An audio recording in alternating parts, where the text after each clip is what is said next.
Hello friends, Shashi Agarwal channel के अंदर मैं doctor Shashi Agarwal welcome you.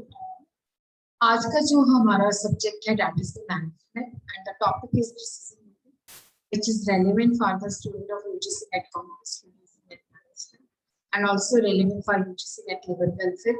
It is also relevant for the students who are studying management at their undergraduate level and also who are studying the management at the post graduation level. अगर आपको मेरा ये effort जो है सही लगता है तो लाइक माय वीडियो, इसको शेयर कीजिए और मेरे चैनल शशि अग्रवाल को सब्सक्राइब कीजिए। Again, this is my app, Edison app. This is my WhatsApp number 79731799091. This app is relevant for the student of commerce, economics, and management, and various courses related to economics, commerce, and management. We have been included at this app. Methodology is live lectures, recorded lectures, descriptive notes, as well as summarized notes. They are shared with the students. Test series depending upon the nature of the subject, whether a student they are having descriptive examination or in the examination the form. Link I will be sharing in the description box. वैसे इसको आप Google Play से आसानी के साथ download कर सकते हैं। So what is decision making? निर्णय लेना क्या होता है? डिसीजन मेकिंग तो मुझे लगता है व्यक्ति चाहे वो ऑफिस में काम करता है चाहे नहीं करता है, everybody has to take the decision. और ऑर्गेनाइजेशन के अंदर जो डिसीजन मेकिंग है that is very important because decision के द्वारा ही काम होते हैं। रिसोर्सेज हमारे पास लिमिटेड होते हैं, उनके ऑल्टरनेटिव सोल्यूशन होते हैं, तो we have to find the best solution. Every level, चाहे वो टॉप लेवल है, चाहे वो मिडिल लेवल है, चाहे वो लो लेवल है, everyone has to take the decision. Decision making is the most important part of the management. All functions of management, planning, organizing, directing, staffing. Even if we are planning, what are the goals we are going to set? Definitely, it also involves decision making. So, all functions of management, whether it's planning, whether it's organizing, directing, staffing, all involve decision. Decision making depends on the type of the organization structure, tall and flat structure. Tall structure के अंदर क्या होता है कि practice ज्यादा होती है, वहां पे जो डिसीजन मेकिंग पावर होती है सेंट्रलाइज्ड होती है, और जो फ्लैट स्ट्रक्चर होते हैं वहां पे डिसेंट्रलाइज्ड होती है। तो डिसीजन मेकिंग जो है दैट इज वेरी इंपॉर्टेंट क्योंकि हमारे पास रिसोर्सेज लिमिटेड होते हैं। We have to take the decision. अब जैसे ऑर्गेनाइजेशन की सेल डिक्रीज हो रही है या एम्प्लॉय जो है टर्नओवर इंक्रीज हो रही है, organisation has to take the decision कि हम अपनी सेल को किस तरह से एनहांस कर सकते हैं। अगर सेल के अंदर सेल डिक्रीज हो रही है, प्रॉफिट्स डिक्रीज हो रहे हैं, तो we have to find the problem कि क्या सॉल्यूशन हो सकते हैं। किस तरह की हमें जो है प्रोडक्ट्स के अंदर मॉडिफिकेशंस करनी चाहिए या प्रमोशंस के अंदर मॉडिफिकेशंस करनी चाहिए ताकि हमारी सेल जो है इंक्रीज हो जाए, हमारे प्रॉफिट जो है इंक्रीज हो जाए। तो एवरी लेवल, चाहे वो लो लेवल है, चाहे वो मिडिल लेवल है, चाहे वो टॉप लेवल है, they have to take the decision. So decision making is what? The process of choosing the best among the alternative solution under the given set of circumstances. जैसे student है, उसने campus आना है, तो he has to take a decision whether he will be coming by bus, whether he will be coming by his bike, whether he will be coming by pooled car, whether he will be coming by his own car, whether they will be hiring a van जिसके अंदर सारे बच्चे मिलके आएंगे। तो मतलब ये have to take that decision। चाहे आप ऑर्गेनाइजेशन के अंदर काम करते हैं, चाहे आप ऑर्गेनाइजेशन के बाहर हैं, तो everybody has to take a variety of decision. So decision making is the process of choosing the best among the alternative solution under the given set of circumstances. कि जो circumstances हैं उसके मुताबिक जब आप प्रॉब्लम को आइडेंटिफाई कर लेते हो तो आप देखते हो कि ये इसके सॉल्यूशन है, उसके बेसिस पे आपका डिसीजन लेते हो। Harold Pools and Gills, Berich has also defined selection a course of action from among the alternative. It is the core of plan. देखो जो, क्योंकि हमारे पास रिसोर्सेस लिमिटेड होते हैं और ऑल्टरनेटिव बहुत हो सकते हैं। अब जैसे प्रोडक्शन है तो उसके अंदर मैन्युफैक्चरिंग की बहुत सारी आपके पास चॉइस होती है, तो आपने कौन से मैन्युफैक्चरिंग प्रोसेस के द्वारा उसको मैन्युफैक्चर करना है। तो you have to select a course of action from among alternatives, कि आपके पास इतनी ऑल्टरनेटिव्स हैं तो वहां से you have to take the decision. Paul A. Pierce and Richard B. Robinson has defined the process of choosing a course of action from two or more alternatives. तो हमारे पास alternatives हैं कि हमने एक ही option choose कर, वो option कौन सी होनी चाहिए? तो definitely that option has to be best. Decision making, जैसे हमने ये सारी definitions देखी है, तो इसके basis पे हम क्या सकते हैं कि जो भी हमने decision लेना है उसके basis पे we have to identify the goal. अब जैसे ऑर्गेनाइजेशन के अंदर हमारा जो डिसीजन है कि हमने अपना कॉस्ट को कट करना है, गोल यहाँ पे क्या है तो कॉस्ट कटिंग. कॉस्ट कटिंग है तो उसके पीछे हमें किस तरह की जो है स्ट्रैटेजीज अडॉप्ट करनी है. तो आइडेंटिफाई द पर्पस और goal based on which decision has to be made. तो हमें सारे सर्कमस्टांसेस को देखना पड़ेगा, ग्राउंड कंडीशंस देखनी पड़ेगी, और जिसके बेसिस पे we have to take the decision. Decision making is a process of identifying the issue. यहाँ पे हम प्रॉब्लम को आइडेंटिफाई करते हैं, इंफॉर्मेशन गैदर करते हैं, फिर उसको एनालाइज करते हैं, उसके बेसिस पे हम देखते हैं कि ये सॉल्यूशंस है, उसके अंदर ये हमारे पास चॉइसेस हैं, और वो चॉइस के हम प्रो एंड कॉन्स करते हैं, जिसके बेसिस पे हम जो है बेस्ट ऑल्टरनेटिव सेलेक्ट करते हैं और फिर उसको हम एग्जीक्यूट करते हैं. तो what are the features of decision making? Decision making is a rational thinking, because decision जो है, क्योंकि हमने पहले प्रॉब्लम को आइडेंटिफाई करना है, फिर उसके बाद हमने देखना है कि हमारे पास क्या कंस्ट्रेंट्स हैं जिनके अंदर हमने अपनी प्रॉब्लम को सॉल्व करना है. तो इससे रैशनल के अंदर ये नहीं है कि आपने ऐसे डिसीजन ले लिया बिना किसी चीज को अवेलुएट किए. तो you have to evaluate many things. So it's a rational thinking जिसके अंदर आप अपना दिमाग यूज करते हो, वेरियस ऑल्टरनेटिव को एनालाइज करते हो, प्रॉब्लम को अच्छी तरह से समझने की कोशिश करते हो. तो यहाँ पे इट्स ए प्रोसेस. यहाँ पे हम जब डिसीजन लेते हैं तो डेलिब्रेशन एंड रीजनिंग के पास हर चीज के पीछे क्या लॉजिक है. अगर हम कोई चीज ऑल्टरनेटिव सिलेक्ट करते हैं उसके पीछे हमारा क्या रीजनिंग है. सिलेक्टिव का मतलब होता है कि हमारे पास बहुत सारी ऑप्शंस हैं, उस ऑप्शन में से हम चूज करते हैं. पर्पसेस का मतलब होता है कि हमारा जो ऑब्जेक्टिव होता है अपने गोल्स को अचीव करना होता है. ज्यादातर जो डिसीजन मेकिंग होती है पॉजिटिव, बट जैसे हम कहते हैं कि हमने नए जो है चीजें, नए प्रोडक्ट्स जो है मतलब नए प्रोडक्ट जो है मार्केट के अंदर लॉन्च कर रहे हैं. अब कुछ सिचुएशन के अंदर कुछ भी नेगेटिव, जैसे हम सोचते हैं कि जो हमारा पुराना मॉडल है उसके अंदर हमने कुछ मॉडिफिकेशन नहीं करी, या उसके अंदर से हमने थोड़ी बहुत ही चीजें जो है मतलब वो नेगेटिव भी हो सकता है कि उसके अंदर हम चेंजेस नहीं करें. कमिटमेंट का मतलब होता है कि देखो जब हम डिसीजन लेते हैं तो management has to be, decision लिया है उसी के मुताबिक ही काम होना चाहिए. तो यहाँ पे बेसिकली क्या होता है कि देखो यहाँ पे जब मैनेजमेंट कमिटेड है तो इससे क्या होता है कि एम्प्लॉइज भी मोटिवेट होते हैं, स्टेबिलिटी भी आती है. तो यहाँ पे लोगों की इन्वॉल्वमेंट, लोगों की कमिटमेंट लेवल भी इंक्रीज होता है. So these are the approaches to the problem solving. Routine, it could be scientific, it could be system, creative, it could be quantitative. Routine के अंदर क्या होता है कि जैसे हमारी रेपिटेटिव प्रॉब्लम्स है, माल खत्म हो गया है, हमने अपना परचेज डिपार्टमेंट को लिखेंगे, तो यहाँ पे ट्रेडिशनल जो हमारा चल रहा प्रोसीजर है, जो रूल्स एंड रेगुलेशंस हैं, जो हमारी पॉलिसीज हैं, उसी के मुताबिक हम यहाँ पे अपनी प्रॉब्लम को सॉल्व करते हैं. जो रूटीन होती है रैपिड नेचर की होती है, तो जिसके अंदर जो भी प्रोसीजर्स होते हैं, पॉलिसीज होती हैं, उनको हम फॉलो करते हैं. और उसी तरह साइंटिफिक के अंदर क्या है कि there should be some logic. हमारे पास डाटा होना चाहिए, फैक्ट्स के बेसिस पे हम उसका प्रॉपर एनालिसिस करके जो है प्रॉब्लम को सॉल्व करते हैं. पहले हम प्रॉब्लम को आइडेंटिफाई करते हैं, क्या प्रॉब्लम हमारी ऑर्गेनाइजेशन फेस कर रही है, फैक्ट जो है उसके बारे में गैदर करते हैं.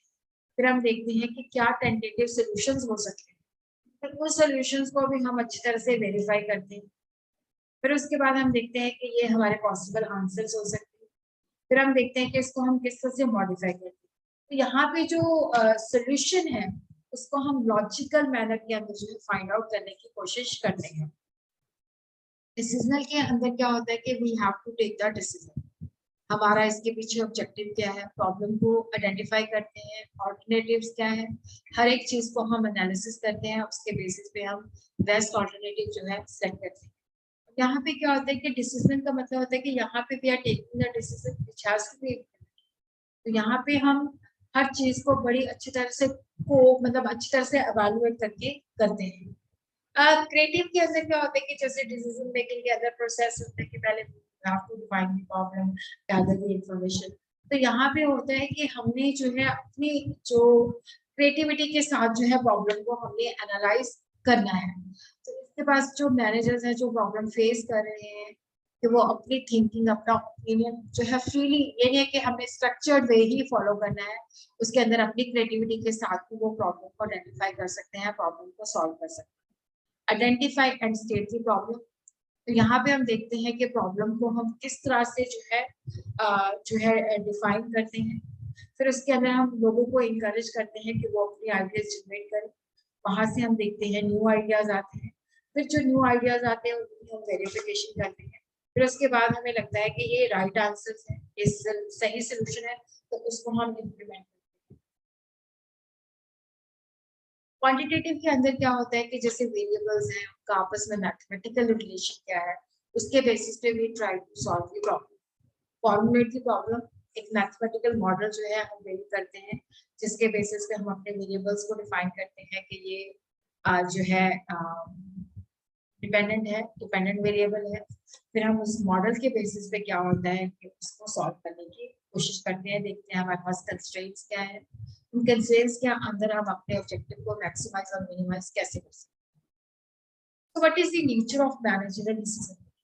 देखो जो डिसीजन है that should be taken in the right time. जैसे मैं एजुकेशन इंस्टीट्यूशन के अंदर हूँ, तो मान लो यहाँ पे हमें एक गेस्ट फैकल्टी की जरूरत है, सेमेस्टर चल रहा है, बट वहाँ पे यूनिवर्सिटी से परमिशन आती है अगले मतलब बहुत लेट आती है, तो उस वक्त जो डिसीजन लिया देखो उसका कोई फायदा ही नहीं है कि सेमेस्टर तो खत्म हो गया। तो decision has to be taken at the right time, implemented after the problem have been thoroughly and ये डिसीजन हमें राइट टाइम पे लेना पड़ेगा।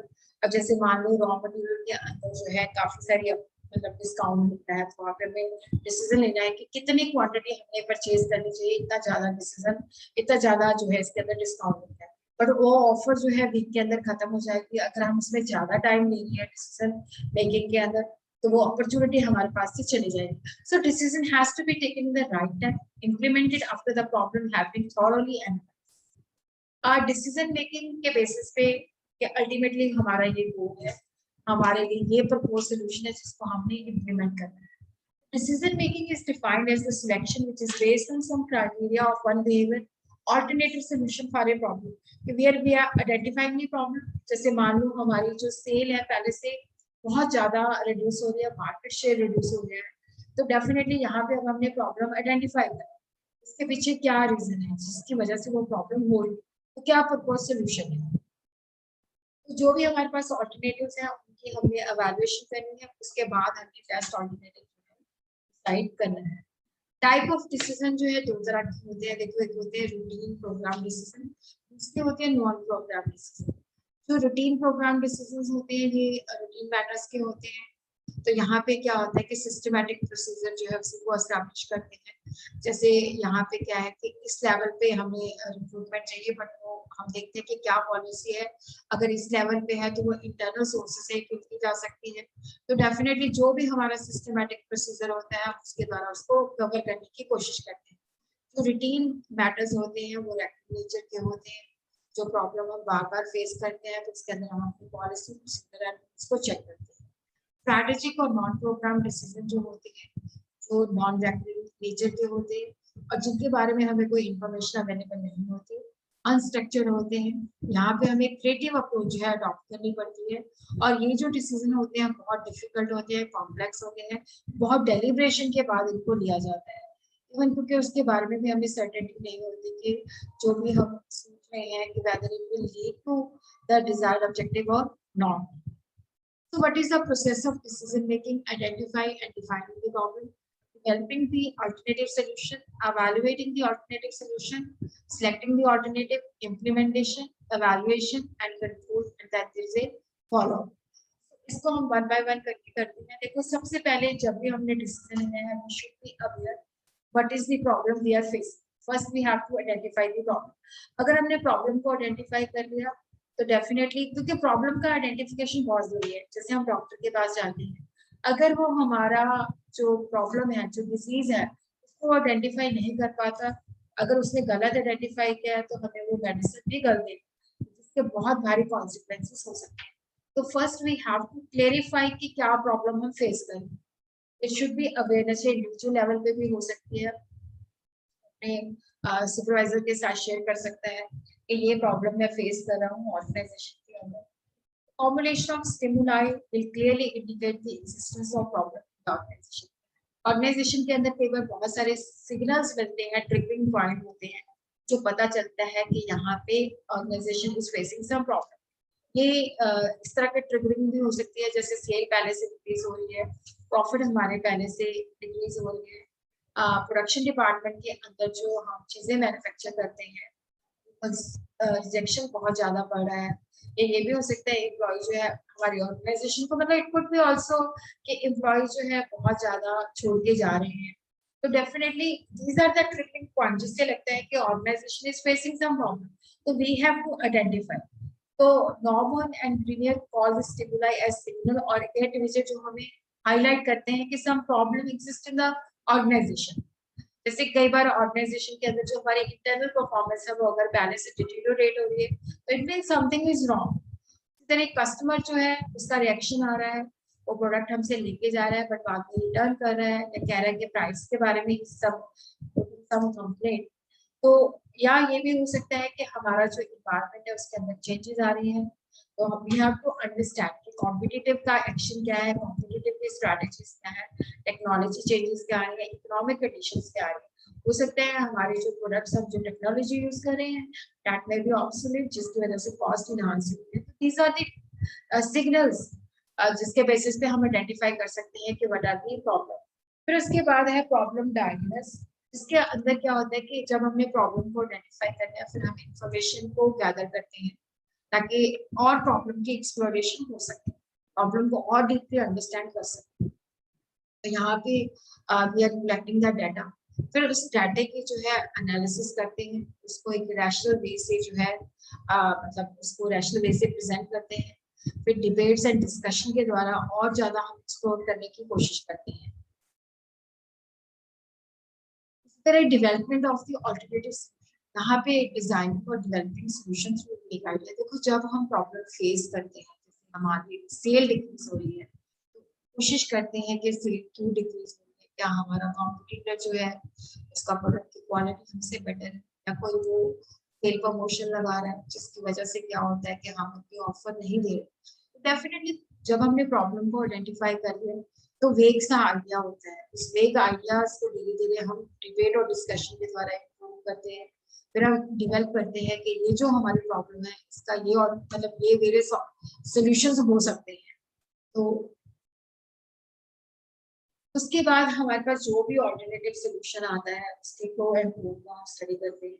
Solution have to be formally evaluated based on the inherent strength and weaknesses। और यहाँ पे जो environment के अंदर थ्रेट एंड अपॉर्चुनिटी है उसके बेसिस पे हम एनालिसिस करते हैं, जो भी सॉल्यूशंस होते हैं उसकी रैंकिंग करते हैं कि ये ज़्यादा इसके अंदर स्ट्रेंथ है, इसके अंदर वीकनेसेस है, उस तरह से हम इसकी रैंकिंग करते हैं। फिर उसके बेसिस पे हम क्या करते हैं कि बेस्ट सोल्यूशन जो होता है उसको सिलेक्ट करते हैं। वहाँ पे हम री-एवेल्युएट भी करते हैं सिलेक्ट करने से पहले। उसके बाद हमारे ऊपर अगर कोई सुपीरियर्स है तो उनकी भी हम को भी ये बात बताते हैं, उनसे भी परमिशन है। और उसके बाद एक डिटेल प्रोग्राम ऑफ एक्शन जो होता है फॉर्मुलेट हो जाता है, इसके अंदर होता है कि कौन से लोग इसको एक्सिक्यूट करेंगे, क्या रिसोर्सेज चाहिए, किस तरह से हमें इसको इम्प्लीमेंट करना है, कोऑर्डिनेशन किस तरह से करना है। तो ये जो है उसके बाद हम जब डिटेल प्लानिंग के बाद हम एक्शन इसके ऊपर ले लेते हैं, फिर उसके बाद हम चेक करते हैं कि जो डिजायर्ड इफेक्ट हम चाहते थे, जो डिजायर गोल चाहते थे उसके मुताबिक काम हो रहा है कि नहीं हो रहा। और इसके साथ ही क्या है कि बेसिकली ये जो steps to be an effective decision maker जो है ये हम जो है अगली वीडियो के अंदर करेंगे। आज के लिए इतना ही काफी है। अगर आप मेरे चैनल को आपने सब्सक्राइब नहीं हुआ किया हुआ तो please do subscribe and thanks for watching this video.